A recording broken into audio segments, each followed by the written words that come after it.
बोलो गुरुदेव भगवान की जय। प्यारे कृष्ण कन्हैया लाल की जय। श्रीमद् भगवद गीता यथारूप गीतोपनिषद अध्याय 1 पूरा हो चुका है। आज दूसरा अध्याय 2 गीता का सार। संजय उवाच तं तथा कृपयाविष्टम् अश्रुपूर्णाकुलेक्षणं विषीदन्तम् इदं वाक्यम् उवाच मधुसूदनः। संजय ने कहा, करुणा से व्याप्त शोक युक्त अश्रुपूरित नेत्रों वाले अर्जुन को देखकर मधुसूदन कृष्ण ने ये शब्द कहे। तात्पर्य: भौतिक पदार्थों के प्रति करुणा, शोक तथा अश्रु ये सब असली आत्मा को ना जानने के लक्षण हैं। शाश्वत आत्मा के प्रति करुणा ही आत्म साक्षात्कार है। इस श्लोक में मधुसूदन शब्द महत्वपूर्ण है। कृष्ण ने मधु नामक असुर का वध किया था और अब अर्जुन चाह रहा था कि कृष्ण उस अज्ञान रूपी असुर का वध करे जिसने उसे कर्तव्य से विमुख कर रखा है। यह कोई नहीं जानता कि करुणा का प्रयोग कहाँ होना चाहिए। डूबते हुए मनुष्य के वस्त्रों के लिए करुणा मूर्खता होगी। अज्ञान सागर में गिरे हुए मनुष्य को केवल उसके बाहरी पहनावे अर्थात स्थूल शरीर की रक्षा करके नहीं बचाया जा सकता। जो इसे नहीं जानता और बाहरी पहनावे के लिए शोक करता है वह शूद्र कहलाता है, अर्थात वह वृथा ही शोक करता है। अर्जुन तो क्षत्रिय था, अतः उससे ऐसे आचरण की आशा नहीं थी, किंतु भगवान कृष्ण अज्ञानी पुरुष के शोक को विनष्ट कर सकते हैं और इसी उद्देश्य से उन्होंने भगवद गीता का उपदेश दिया।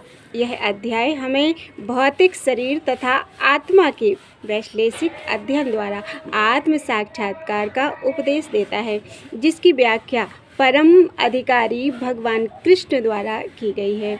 यह साक्षात्कार तभी संभव है जब मनुष्य निष्काम भाव से कर्म करे और आत्मबोध को प्राप्त करे। श्री भगवान उवाच कुतस्त्वाकश्मलमिदं विषमे समुपस्थितं कुतस्त्वाकश्मलम् इदं विषमे समुपस्थितम् अनार्यजुष्टं स्वर्गं कीर्तिकरम अर्जुन।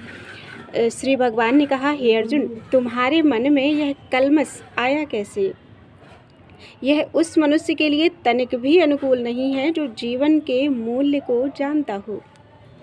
इससे उच्च लोक की नहीं अपितु अपयश की प्राप्ति होती है।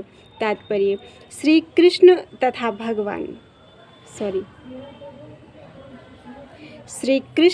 भगवान अभिन्न हैं, अर्थात श्री कृष्ण कहें या भगवान, दोनों एक ही हैं। इसलिए श्री कृष्ण को संपूर्ण गीता में भगवान ही कहा गया है। भगवान परम सत्य की पराकाष्ठा हैं। परम सत्य का बोध ज्ञान की 3 अवस्थाओं में होता है: ब्रह्म या निर्विशेष सर्वव्यापी चेतना या परमात्मा अर्थात भगवान। तो भगवान का अंतर्यामी रूप जो समस्त जीवों के हृदय में है तथा भगवान या श्री भगवान कृष्ण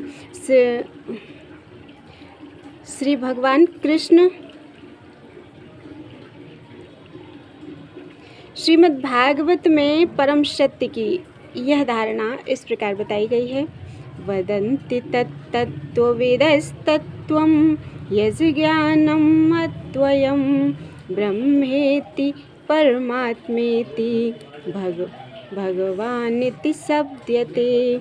परम सत्य का ज्ञाता परम सत्य का अनुभव ज्ञान की 3 अवस्थाओं में करता है और सब अवस्थाएं एक रूप हैं। ये ब्रह्म, परमात्मा तथा भगवान के रूप में व्यक्त की जाती हैं। इन 3 दिव्य पक्षों को सूर्य के दृष्टांत के द्वारा समझा जा सकता है, क्योंकि उसके भी 3 भिन्न भिन्न पक्ष होते हैं, यथा धूप, प्रकाश और सूर्य की सतह तथा सूर्यलोक स्वयं। तो जो सूर्य के प्रकाश का अध्ययन करता है वह नौसिखिया है जो सूर्य की सतह को समझता है वह कुछ आगे बढ़ा हुआ होता है, और जो सूर्य लोक में प्रवेश कर सकता है वह उच्चतम ज्ञानी है। जो नौसिखिया सूर्य प्रकाश, उसकी विधि व्याप्ति तथा उसकी निर्विशेष प्रकृति के अखंड तेज के ज्ञान से ही तुष्ट हो जाता है, वह उस व्यक्ति के समान है जो परम सत्य के ब्रह्म रूप को ही समझ सकता है।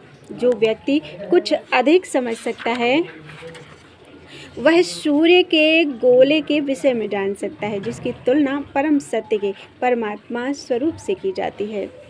जो व्यक्ति सूर्यलोक के अंतर में प्रवेश कर सकता है, उसकी तुलना उससे की जाती है जो परम सत्य साक्षात रूप की अनुभूति प्राप्त करता है। अतः जिन भक्तों ने परम सत्य के भगवान स्वरूप का साक्षात्कार किया है वे सर्वोच्च आध्यात्मवादी हैं। यद्यपि परम सत्य के अध्ययन में रत सारे विद्यार्थी ही विषय के अध्ययन में लगे हुए हैं, सूर्य का प्रकाश, सूर्य का गोला तथा सूर्यलोक की भीतरी बातें, इन तीनों को एक दूसरे से विलग नहीं किया जा सकता। फिर भी तीनों अवस्थाओं के अध्येता एक ही श्रेणी के नहीं होते। संस्कृत शब्द भगवान की व्याख्या व्यासदेव के पिता पराशर मुनि ने की है। समस्त धन, शक्ति, यश, सौंदर्य, ज्ञान तथा त्याग से युक्त परम पुरुष भगवान कहलाता है।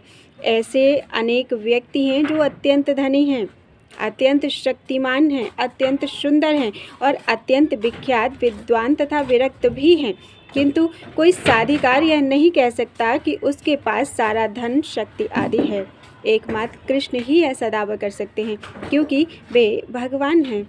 ब्रह्मा, शिव या नारायण सहित कोई भी जीव कृष्ण के समान पूर्ण ऐश्वर्यवान नहीं है। अतः ब्रह्म संहिता में स्वयं ब्रह्मा जी का निर्णय है कि श्री कृष्ण स्वयं भगवान हैं, ना तो कोई उनके तुल्य है, ना कोई उनसे बढ़कर है। वे आदि स्वामी या भगवान हैं, गोविंद रूप में जाने जाते हैं और समस्त कारणों के परम कारण हैं। ईश्वरः परमः कृष्णः सच्चिदानंद विग्रहः अनादिरादिर्गोविन्दः सर्व कारण कारणम। ऐसे अनेक पुरुष हैं जो भगवान के गुणों से युक्त हैं, किंतु कृष्ण परम हैं, क्योंकि उनसे बढ़कर कोई नहीं है। वे परम पुरुष हैं और उनका शरीर सच्चिदानंदमय है। वे आदि भगवान गोविंद हैं और समस्त कारणों के कारण हैं। ब्रह्म संहिता में कहा गया है, भागवत में भी भगवान के नाना अवतारों की सूची है, किंतु कृष्ण को आदि भगवान बताया गया है, जिनसे अनेकानेक अवतार तथा ईश्वर विस्तार करते हैं। एते चांस कलाः पुंसः कृष्णस्तु भगवान स्वयं इंद्रारिव्याकुलं लोकम मृड्यन्ति युगे युगे। यहाँ पर वर्णित सारे अवतारों की सूचियाँ या तो भगवान की अंश कलाओं अथवा पूर्ण कलाओं की हैं, किंतु कृष्ण तो स्वयं भगवान हैं। अतः कृष्ण आदि भगवान परम सत्य परमात्मा तथा निर्विशेष ब्रह्म दोनों के उद्गम हैं। भगवान की उपस्थिति में अर्जुन द्वारा स्वजनों के लिए शोक करना सर्वथा अशोभनीय है। अतः कृष्ण ने कुतः शब्द से अपना आश्चर्य व्यक्त किया है। आर्य जैसी सभ्य जाति के किसी व्यक्ति से ऐसी मलिनता की उम्मीद नहीं की जा सकती। आर्य शब्द उन व्यक्तियों पर लागू होता है जो जीवन के मूल्य को जानते हैं और जिनकी सभ्यता आत्म साक्षात्कार पर निर्भर करती है। देहात्म बुद्धि से प्रेरित मनुष्यों को यह ज्ञान नहीं रहता कि जीवन का उद्देश्य परम सत्य विष्णु या भगवान का साक्षात्कार है। वे तो भौतिक जगत के बाह्य स्वरूप से मोहित हो जाते हैं, अतः वे यह नहीं समझ पाते कि मुक्ति क्या है। जिन पुरुषों को भौतिक बंधन से मुक्ति का कोई ज्ञान नहीं होता, वे अनार्य कहलाते हैं। यद्यपि अर्जुन क्षत्रिय था, किंतु युद्ध से विचलित होकर वह अपने कर्तव्य से च्युत हो रहा था। उसकी यह कायरता अनार्यों के लिए ही शोभा देने वाली हो सकती है। कर्तव्य पथ से इस प्रकार का विचलन ना तो आध्यात्मिक जीवन में प्रगति करने में सहायक बनता है और ना इससे इस संसार में ख्याति प्राप्त की जा सकती है। भगवान कृष्ण ने अर्जुन द्वारा अपने स्वजनों पर इस प्रकार की करुणा का अनुमोदन नहीं किया। क्लैब्यं मा इष्मगमः पार्थ नैतत्त्वयुपपद्यते क्षुद्रं हृदय दौर्बल्यं त्यक्तो उत्तिष्ठ परंतप। हे प्रथापुत्र, इस हीन नपुंसकता को प्राप्त मत हो, यह तुम्हें शोभा नहीं देती। हे शत्रुओं के दमन करता, हृदय की क्षुद्र दुर्बलता को त्याग कर युद्ध के लिए खड़े हो जाओ। तात्पर्य, अर्जुन को प्रथापुत्र के रूप में संबोधित किया गया है। प्रथा कृष्ण के पिता वसुदेव की बहन थी, अतः कृष्ण के साथ अर्जुन का रक्त संबंध था। यदि क्षत्रिय पुत्र लड़ने से मना करता है तो वह नाम का क्षत्रिय है, और यदि ब्राह्मण पुत्र अपवित्र कार्य करता है तो वह नाम का ब्राह्मण है। ऐसे क्षत्रिय तथा ब्राह्मण अपने पिता के अयोग्य पुत्र होते हैं।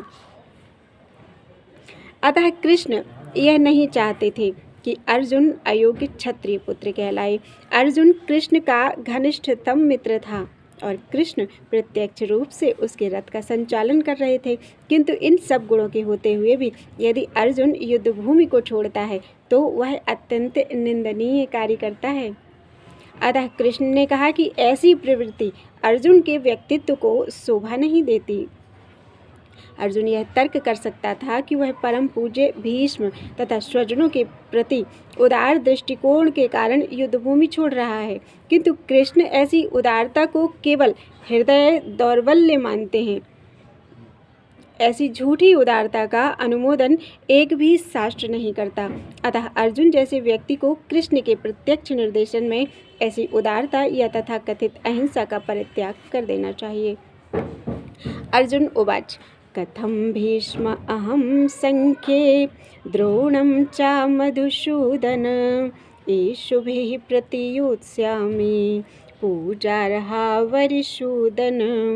अर्जुन ने कहा, हे शत्रुहंता, हे मधुसूदन, मैं युद्धभूमि में किस तरह भीष्म तथा द्रोण जैसे पूजनीय व्यक्तियों पर उलटकर बाण चलाऊंगा। तात्पर्य, भीष्म पितामह तथा द्रोणाचार्य जैसे सम्माननीय व्यक्ति सदैव पूजनीय हैं। यदि वे आक्रमण भी करें तो उन पर पलटकर आक्रमण नहीं करना चाहिए। यह सामान्य शिष्टाचार है कि गुरुजनों से बाग युद्ध भी ना किया जाए। यहाँ तक कि यदि कभी वे रूखा व्यवहार भी करें तो भी उनके साथ रूखा व्यवहार नहीं किया जाए। तो फिर भला अर्जुन उन पर बाण कैसे छोड़ सकता था? क्या कृष्ण कभी अपने पितामह नाना उग्रसेन या अपने आचार्य संदीपनि मुनि पर हाथ चला सकते थे? अर्जुन ने कृष्ण के समक्ष यही कुछ तर्क प्रस्तुत किए। गुरून् हत्वा हि महानुभावान् श्रेयो भोक्तुं भैक्ष्यमपि लोके हत्वार्थकामास्तु गुरूनिहैव भुंजिये भोगान रुधिर प्रदिग्धान। ऐसे महापुरुष को जो मेरे गुरु हैं, उन्हें मार कर जीने की अपेक्षा इस संसार में भीख मांग कर खाना अच्छा है। भले ही वे सांसारिक लाभ के इच्छुक हों, किंतु हैं तो गुरुजन ही। यदि उनका वध होता है तो हमारे द्वारा भोग्य प्रत्येक वस्तु उनके रक्त से सनी होगी। तात्पर्य, शास्त्रों के अनुसार ऐसा गुरु जो निंदिक कर्म में रत हो और जो विवेक शून्य हो त्याज्य है। दुर्योधन से आर्थिक सहायता लेने के कारण भीष्म तथा द्रोण उसका पक्ष लेने के लिए बाध्य थे। यद्यपि केवल आर्थिक लाभ से ऐसा करना उनके लिए उचित नहीं था। ऐसी दशा में वे आचार्यों का सम्मान खो बैठे थे, किंतु अर्जुन सोचता है कि इतने पर भी वे उसके गुरुजन हैं। अतः उनका वध करके भौतिक लाभों का भोग करने का अर्थ होगा रक्त से सने अवशेषों का भोग। न चैतद्विद्यः कतरन्नो गरीयो यद्वा जयेम यदि वा नो जयेयुः यानेव हत्वा न जिजीविषामः तेव स्थिताः प्रमुखे धार्तराष्ट्राः। हम यह भी नहीं जानते कि हमारे लिए क्या श्रेष्ठ है, उनको जीतना या उनके द्वारा जीते जाना। यदि हम धृतराष्ट्र के पुत्रों का वध कर देते हैं तो हमें जीवित रहने की आवश्यकता नहीं है, फिर भी वे युद्धभूमि में हमारे समक्ष खड़े हैं। तात्पर्य, अर्जुन की समझ में यह नहीं आ रहा था कि वह क्या करे, युद्ध करे या अनावश्यक रक्तपात का कारण बने। यद्यपि क्षत्रिय होने के नाते युद्ध करना उसका धर्म है, फिर वह युद्ध से विमुख होकर भीख मांगकर जीवन यापन करे। यदि वह शत्रु को जीतना चाहता शत्रु को जीतता नहीं तो जीविका का एकमात्र साधन भिक्षा ही रह जाता। फिर जीत भी तो निश्चित नहीं है, क्योंकि कोई भी पक्ष विजयी हो सकता है। यदि उसकी विजय हो भी जाए, क्योंकि उसका पक्ष न्याय पर है, तो भी यदि धृतराष्ट्र के पुत्र मरते हैं तो उनके बिना रह पाना, अपने भाइयों के बिना रह पाना अत्यंत कठिन हो जाएगा। उस दशा में यह उसकी दूसरे प्रकार की हार होगी। अर्जुन द्वारा व्यक्त इस प्रकार के ये विचार सिद्ध करते हैं कि वह न केवल भगवान का महान भक्त था, अपितु वह अत्यधिक प्रबुद्ध और अपने मन तथा इंद्रियों पर पूर्ण नियंत्रण रखने वाला था। राज परिवार में जन्म लेकर भी भिक्षा द्वारा जीवित रहने की इच्छा उसकी विरक्ति का दूसरा लक्षण है। ये सारे गुण तथा अपने आध्यात्मिक गुरु श्री कृष्ण के उपदेशों में उसकी श्रद्धा, ये सब मिलकर सूचित करते हैं कि वह सचमुच पुण्यात्मा था। इस तरह यह निष्कर्ष निकला कि अर्जुन मुक्ति के सर्वथा योग्य था, जबकि इंद्रियां संयमित ना हों, ज्ञान के पद तक उठ पाना कठिन है और बिना ज्ञान तथा भक्ति के मुक्ति नहीं होती। अर्जुन अपने भौतिक गुणों के अतिरिक्त इन समस्त दैवी गुणों में भी दक्ष था। कार्पण्य दोषोपहत स्वभावः पृच्छामि त्वां धर्म सम्मूढ़ चेताः यच्छ्रेयः स्यान्निश्चितं ब्रूहि तन्मे शिष्यस्तेऽहं साधि मां त्वां प्रपन्नम्।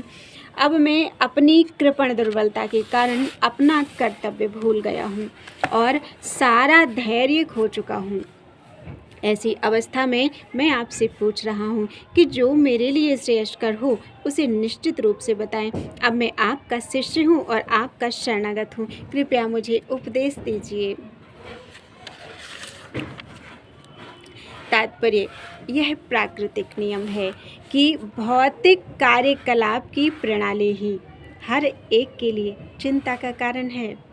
पग पग पर उलझन मिलती है, अतः प्रामाणिक गुरु के पास जाना आवश्यक है, जो जीवन के उद्देश्य को पूरा कर सके, जो जीवन के उद्देश्य को पूरा करने के लिए समुचित पथ निर्देशन दे सके। समग्र वैदिक ग्रंथ हमें यह उपदेश देते हैं कि जीवन की अनचाही उलझनों से मुक्त होने के लिए प्रामाणिक गुरु के पास जाना चाहिए। ये उलझनें उस दावाग्नि के समान हैं जो किसी के द्वारा लगाए बिना भभक उठती हैं। इसी प्रकार विश्व की स्थिति ऐसी है कि बिना चाहे जीवन की उलझनें स्वतः उत्पन्न हो जाती हैं। कोई नहीं चाहता कि आग लगे, किंतु फिर भी वह लग जाती है और हम अत्यधिक व्याकुल होते हैं। अतः वैदिक वाङ्मय उपदेश देता है कि जीवन की उलझनों को समझने तथा उनका समाधान करने के लिए हमें परंपरागत गुरु के पास जाना चाहिए। जिस व्यक्ति का प्रामाणिक गुरु होता है वह सब कुछ जानता है। अतः मनुष्य को भौतिक उलझनों में ना रहकर गुरु के पास जाना चाहिए। यही इस श्लोक का तात्पर्य है। आखिर भौतिक उलझनों में कौन सा व्यक्ति पड़ता है? वह जो जीवन की समस्याओं को नहीं समझता। बृहदारण्यक उपनिषद में कहा गया है, व्याकुल अर्थात व्यग्र मनुष्य का वर्णन इस प्रकार किया गया है। यो वा एतद् अक्षरं गार्ग्य विदित्वास् अस्मान् लोकात् प्रयति स कृपणः। कृपण वह है जो मानव जीवन की समस्याओं को हल नहीं करता और आत्म साक्षात्कार के विज्ञान को समझे बिना कुकर सूकर की भांति संसार को त्याग कर चला जाता है। जीव के लिए यह मनुष्य जीवन अत्यंत मूल्यवान निधि है, जिसका उपयोग वह अपने जीवन की समस्याओं को हल करने में कर सकता है। अतः जो इस अवसर का लाभ नहीं उठाता वह कृपण है। ब्राह्मण इसके विपरीत होता है, जो इस शरीर का उपयोग जीवन की समस्त समस्याओं को हल करने में करता है। या एतदक्षरम गार्ग्य विदित्वास्मान् लोकात् प्रयति स ब्राह्मणः। देहात्म बुद्धिवश कृपण या कंजूस लोग अपना सारा समय परिवार, समाज, देश आदि के अत्यधिक प्रेम में गंवा देते हैं। मनुष्य प्रायः चर्म रोग के आधार पर अपने पारिवारिक जीवन अर्थात पत्नी, बच्चों तथा परिजनों में आसक्त रहता है। कृपण यह सोचता है कि वह अपने परिवार को मृत्यु से बचा सकता है, अथवा वह यह सोचता है कि उसका परिवार या समाज उसे मृत्यु से बचा सकता है। ऐसी पारिवारिक आसक्ति निम्न पशुओं में भी पाई जाती है। क्योंकि वे भी बच्चों की देखभाल करते हैं, बुद्धिमान होने के कारण अर्जुन समझ गया था कि पारिवारिक सदस्यों के प्रति उसका अनुराग तथा मृत्यु से उनकी रक्षा करने की उसकी इच्छा ही उसकी उलझनों का कारण है। यद्यपि वह समझ रहा था कि युद्ध करने का कर्तव्य उसकी प्रतीक्षा कर रहा था, किंतु कृपण अर्थात दुर्बलता, कार्पण्य दोष के कारण वह अपना कर्तव्य नहीं निभा रहा था। अतः वह परम गुरु भगवान कृष्ण से कोई निश्चित हल निकालने का अनुरोध कर रहा है। वह कृष्ण का शिष्यत्व ग्रहण करता है। वह मित्रतापूर्ण बातें बंद करना चाहता है। गुरु तथा शिष्य की बातें गंभीर होती हैं और अब अर्जुन अपने मान्य गुरु के समक्ष गंभीरता पूर्वक बातें करना चाहता है। इसीलिए कृष्ण भगवद गीता ज्ञान के आदि गुरु हैं और अर्जुन गीता समझने वाला प्रथम शिष्य है। अर्जुन भगवद गीता को किस तरह समझता है यह गीता में वर्णित है। तो भी मूर्ख संसारी विद्वान बताते हैं कि किसी को मनुष्य रूप कृष्ण की नहीं बल्कि अजन्मा कृष्ण की शरण ग्रहण करनी चाहिए। कृष्ण के अंतः तथा बाह्य में कोई अंतर नहीं है। इस ज्ञान के बिना जो भगवद गीता को समझने का प्रयास करता है वह सबसे बड़ा मूर्ख है। नहीं प्रपश्यामि ममापुनत्याद यच्छोकमुच्छोषणम् इंद्रियाणाम् अवाप्य भूमावशपत्नमृद्धं राज्यं सुराणाम् अपि चाधिपत्यम। मुझे ऐसा कोई साधन नहीं दिखता जो मेरी इंद्रियों को सुखाने वाले इस शोक को दूर कर सके।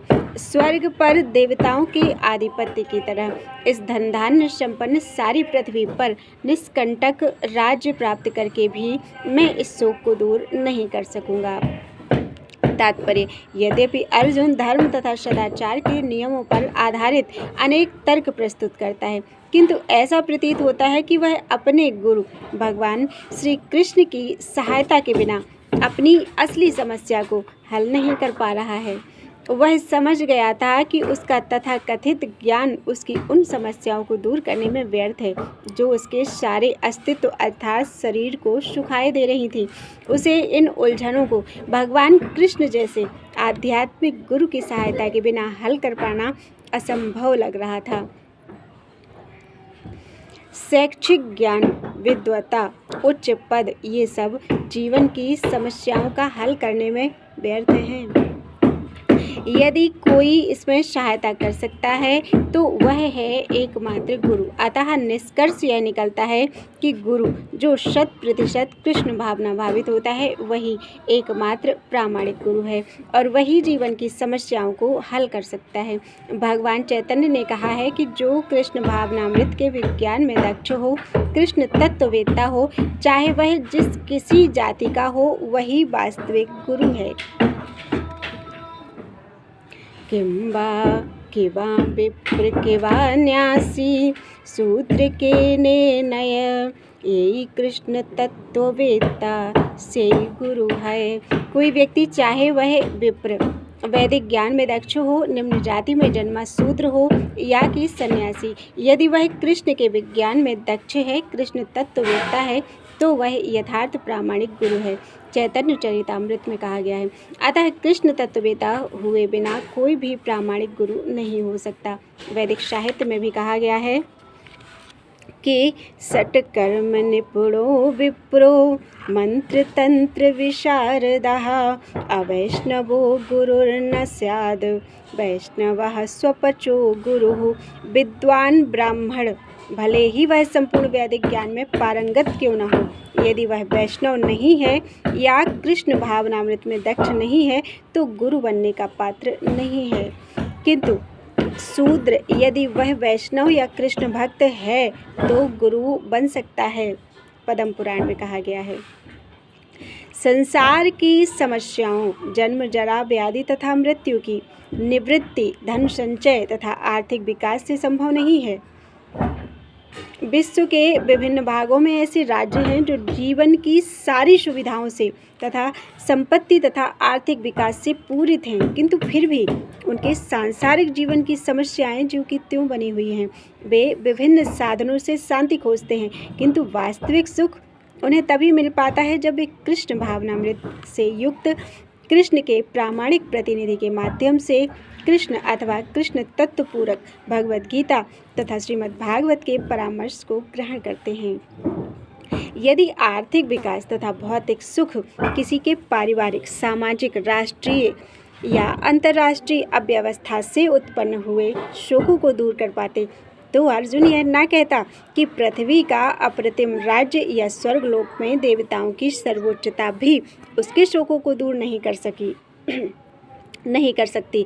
इसलिए उसने कृष्ण भावनामृत का ही आश्रय ग्रहण किया और यही शांति तथा समरसता का उचित मार्ग है। आर्थिक विकास या विश्व आधिपत्य प्राकृतिक प्रलय द्वारा किसी भी क्षण समाप्त हो सकता है। यहाँ तक कि चंद्रलोक जैसे उच्च लोकों की यात्रा भी, जिसके लिए मनुष्य प्रयत्नशील है, एक झटके में समाप्त हो सकती है। भगवद गीता इसकी पुष्टि करती है।